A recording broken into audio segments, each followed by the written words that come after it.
صہیونی فوج کی غزہ میں وحشیانہ کارروائیاں، مکانات، رہائشی اپارٹمنٹس اور خیمے ملیہ میں۔ امداد کے منتظر افراد پر گولیاں برسا دی گئیں، 10 فلسطینی شہید اور 18 زخمی۔ حملوں میں 47 فلسطینیوں کو شہید کر دیا گیا۔ صہیونی فوج کا ایک بار پھر غزہ سٹی کے رہائشیوں کو جبری انخلاء کا حکم، مزید ہزاروں افراد نقل مکانی کر گئے۔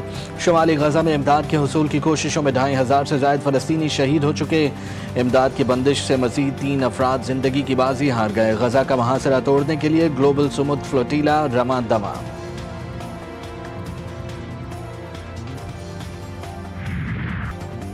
ہزاروں مسلمانوں کے قاتل نیتن یاہو کی عزت تار تار۔ اقوام متحدہ کی جنرل اسمبلی میں اسرائیلی وزیر اعظم کا مکمل بائیکاٹ۔ کھسیانی بلی کھمبا نوچے کے مترادف نیتن یاہو کا خالی کرسیوں سے خطاب۔ فرعونیت صفت وقت کے یزید کو عالمی رہنماؤں نے اوقات یاد دلا دی۔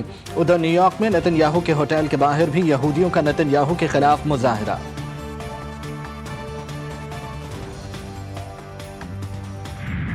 It attacked our cities and targeted our innocent civilians. Our response was in accordance with the right of self-defense.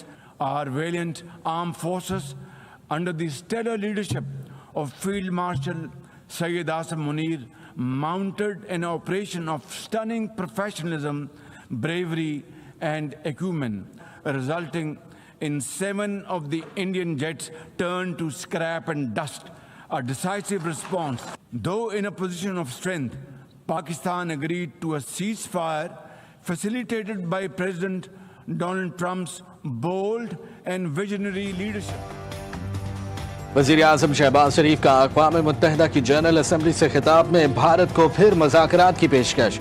کہا بھارت کے ساتھ جامع اور نتیجہ خیز مذاکرات کے لیے تیار ہیں۔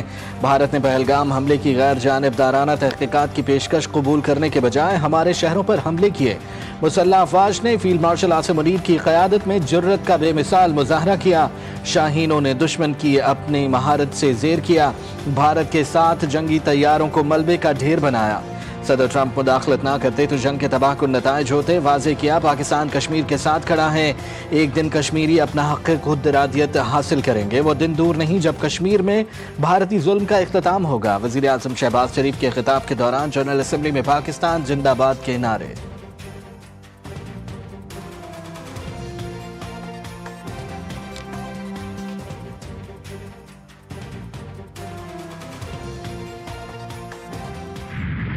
The plight of the Palestinian people is one of the most heart-wrenching tragedies of our times. This prolonged injustice is a stain on the global conscience and our collective moral failure. For nearly 80 years, the Palestinians have courageously endured Israel's brutal occupation of their homeland. In the West Bank, each passing day brings new brutality, illegal settlers who terrorize and kill with impunity. آج کی دنیا پہلے سے کہیں زیادہ پیچیدہ ہے۔ دنیا بھر کے تنازعات شدت اختیار کر رہے ہیں۔ عالمی قوانین کی کھلم کھلا خلاف ورزی جاری ہے۔ دہشت گردی دنیا کے لیے ایک سنگین خطرہ بن چکی ہے۔ وزیر اعظم شہباز شریف نے غزہ کی تباہ کن صورتحال پر کہا فلسطینی عوام کی حالت زار دل دہلا دینے والے عالمیوں میں سے ایک ہے۔ غزہ میں اسرائیل نسل کشی کر رہا ہے، بچوں اور عورتوں کو نشانہ بنایا جا رہا ہے۔ اسرائیل ایسا ظلم کر رہا ہے جو ہمیں تاریخ میں نظر نہیں آتا۔ شہباز شریف کا 6 سالہ فلسطینی بچی ہند رجب کی شہادت کا تذکرہ۔ کہا کیا آپ سوچ سکتے ہیں کہ وہ ننھی بچی ہند رجب ہماری بیٹی ہوتی؟ ہم اسے بچانے میں ناکام رہے۔ بولے اقوام متحدہ کے سیکرٹری جنرل انتونیو گوترس نے مشکل ترین حالات میں اقوام متحدہ کی قیادت کی۔ انتونیو گوترس کی جرت مندانہ قیادت قابل تعریف ہے۔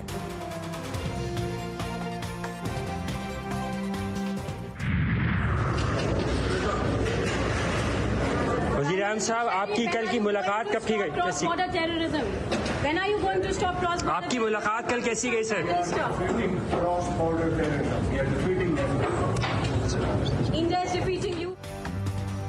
وزیر اعظم نے گودی میڈیا کے تمام ارمان ٹھنڈے کر دیے۔ بھارتی صحافی کو دہشت گردی سے متعلق سوال پر منہ توڑ جواب۔ بھارتی صحافی نے سوال کیا آپ کراس بارڈر ٹیررزم کے خلاف کیا کر رہے ہیں؟ وزیر اعظم شہباز شریف نے کہا ہم بھارت کی جانب سے ہونے والی دہشت گردی کو شکست دے رہے ہیں۔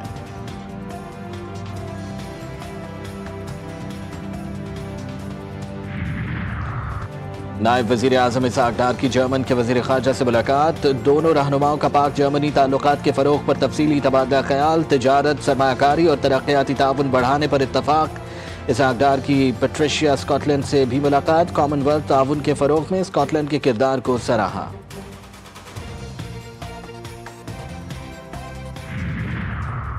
پاکستان پر قرضوں کے بوجھ میں خطرناک حد تک اضافہ، ہر پاکستانی 3,18,252 روپے کا مقروض۔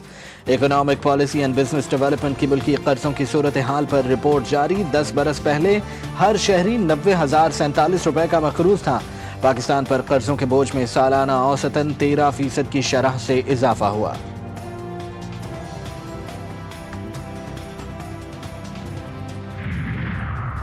گردشی قرضہ پاکستان کے لیے وبال جان، پاور جنریشن کمپنیوں کی نااہلی اور بجلی چوری کی وجہ سے گردشی قرضہ بنتا ہے۔ وزیر توانائی اویس لغاری کہتے ہیں 2018 میں سرکولر ڈیٹ 1100 ارب روپے تھا، 2022 میں گردشی قرضہ 2200 ارب روپے تک بڑھ گیا۔ گردشی قرضہ 6 سال میں بالکل ختم کر دیں گے۔ سندھ کابینہ کے نئے رکن اسماعیل راہو نے صوبائی وزیر کے عہدے کا حلف اٹھا لیا۔ گورنر سندھ کامران ٹسوری نے محمد اسماعیل راہو سے حلف لیا۔ وزیر اعلیٰ سندھ سید مراد علی شاہ، صوبائی وزراء بھی موجود تھے۔ ناصر شاہ کو محکمہ بلدیات کا قلمدان مل گیا۔ سعید غنی کو labour and human resource and social protection دے دیا گیا۔ جام خان شورو کو پلاننگ اینڈ ڈیولپمنٹ کا قلمدان دے دیا گیا۔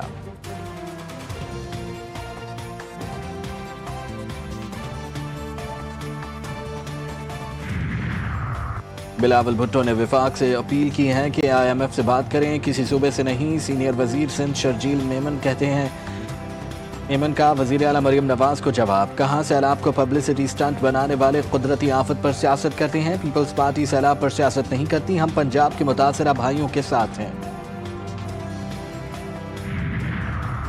سیلاب متاثرین پر کسی کو سیاست کرنے کی اجازت نہیں دی جا سکتی، جو متاثرین کے لیے کچھ نہیں کر سکتے وہ غیر ضروری زبان درازی بھی مت کریں۔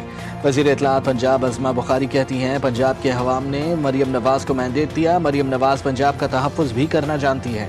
سیاست کے لیے اور بہت ایشوز ہیں، سیلاب کے نام پر سیاسی دکانیں بند کریں۔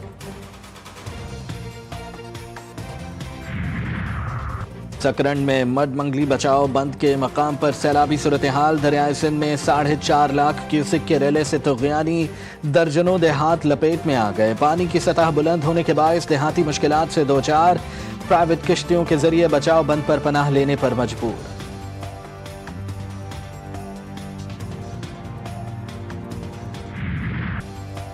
جگہ جگہ گڑھے اور گڑھوں میں جمع نالے کا پانی، یہ ہے کراچی کے علاقے لیاقت آباد کی کہانی۔ لیاقت آباد 10 نمبر سے حسن سکوائر جانے والی سڑک پر سیوریج کا پانی جمع، ٹریفک جام رہنا معمول بن گیا، شہری شدید مشکلات کا شکار۔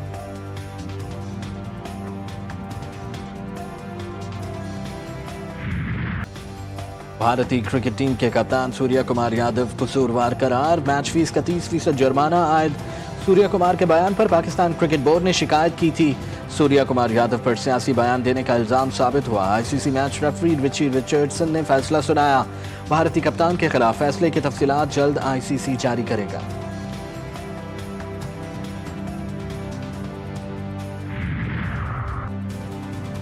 پاکستان کرکٹ ٹیم کے کھلاڑی حارث رؤف اور صاحبزادہ فرحان کی ICC میں پیشی، حارث رؤف اور Sahibzada Farhan match referee Richie Richardson کے سامنے پیش۔ بھارت کی شکایت پر فرحان اور حارث سے سوالات، صاحبزادہ فرحان نے گن سیلیبریشن کا بھرپور دفاع کیا، کہا سر ویو رچرڈ، MS دھونی اور دیگر بھی یہ سیلیبریشن کر چکے ہیں، پختون لوگ ہیں اور ہر خوشی کے موقع پر اس طرح کی ہی سیلیبریشن کرتے ہیں۔ حارث رؤف نے میچ ریفری سے 6-0 کا مطلب پوچھا، حارث کے سوال پر ریفری رچی رچرڈسن خاموش ہو گئے۔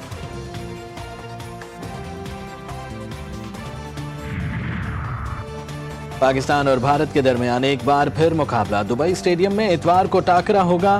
فائنل میچ کے ٹکٹوں کی فروخت کا سلسلہ بھی جاری، سلمان آغا نے کہا ہے کہ ہم جیتنے کی پوری کوشش کریں گے۔ قومی ٹیم کے ہیڈ کوچ مائک ہیسن نے کھلاڑیوں کو کرکٹ پر توجہ دینے کی تلقین کی، کہا پاکستانی ٹیم کسی بھی وقت کچھ بھی کر سکتی ہے۔